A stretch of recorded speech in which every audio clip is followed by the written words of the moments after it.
When people hear the words Nazi, Hitler, or Holocaust, their minds seem to automatically think of World War II. When they're thinking of World War II, it's easy for them to assume that this is the only important time period for the Nazi Party. But this way of thinking leaves out a very important question, which is, what led to the rise of the Nazi Party? To answer this question, historians agree that World War I is the undoubtable cause for the Nazis' rise to power. The ways in which World War I led to the rise of the Nazi Party are how the war affected the nation of Germany, how it shaped Adolf Hitler, how the German people wanted change, and how Germany needed a scapegoat for its misfortunes. World War I ended on November 11, 1918, and this date marks the beginning of a deep, broken depression for the country of Germany. With the end of the war, the major nations involved gathered together to talk about the future from that point forward and how they would move from that. Through this gathering, the Treaty of Versailles was formulated to help the countries move on from the devastation they had all witnessed from World War I. The treaty placed blame on Germany for the war and demanded that the country pay for the losses suffered during the war. This placing of blame isolated the German people from the rest of the world, and they were forced to watch the other nations divvy up their territories of Germany and drain the country's finances. And these actions drove Germany into an economic depression. With the loss of war, lands, and money, Germany became broken on every level, and the German people began looking for a way to rebuild themselves. They began looking for a hero to lift them up from the ashes. Through their searching, the German people found their hero, and he was none other than Adolf Hitler. Adolf Hitler is regarded as the unarguable offspring of World War I for Germany. But contrary to popular belief, Hitler was actually not born in Germany. He was actually born in the Austro-Hungarian Empire, which neighbors Germany. Despite this fact, Hitler was in love with Germany, and I'm talking head over heels for the country.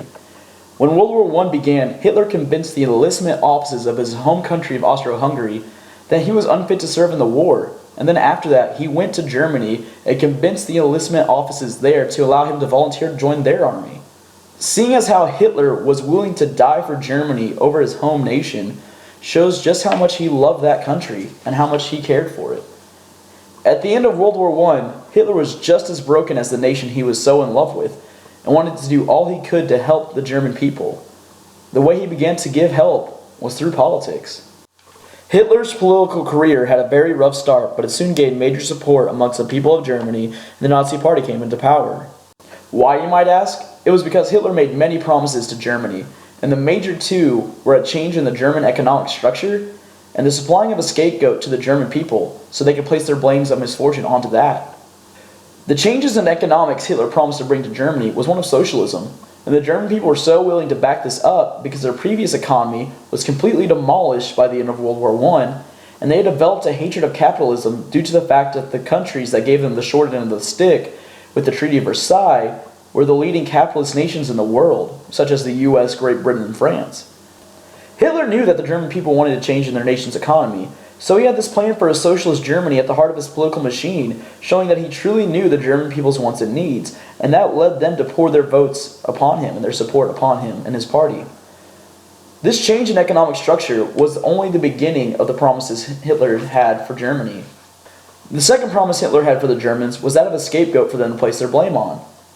Just as the rest of the world had found Germany as a scapegoat for World War I, the German people now wanted something or someone to take their anger out for all their pain, and Hitler had one in mind for them, and that was the Jewish race.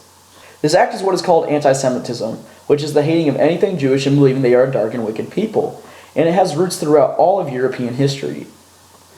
Seeing as how anti-Semitism already had deep roots in Europe, it makes sense as to why the German people were so willing to blame them for all their problems. And not only would Hitler let them blame them, but he would also let the German people take out their anger of their brokenness by attacking and destroying the Jewish people and Jewish culture in Germany.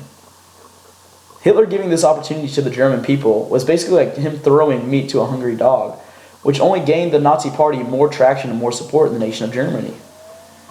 Looking at all these elements, one can truly begin to see what led to the rise of the Nazi Party. The aftermath of World War I on Germany, the war's effects on Adolf Hitler, and the promises he made of a new economy and a scapegoat to the German people all led to the rise of the Nazi Party, and this forever changed human history as we know it. If it wasn't for these actions the Nazi Party committed, we'd live in a world that looks much different than the one we live in today. So it is our responsibility, knowing this information of what led to the rise of the Nazi Party, to stop other political parties with the same goals in mind from reaching power, so we don't have another situation like the Holocaust happen in our world again. Thanks for watching. I hope you gained a bunch of insight from this video. I hope that you learned a thing or two from it, and I'll see you guys next time.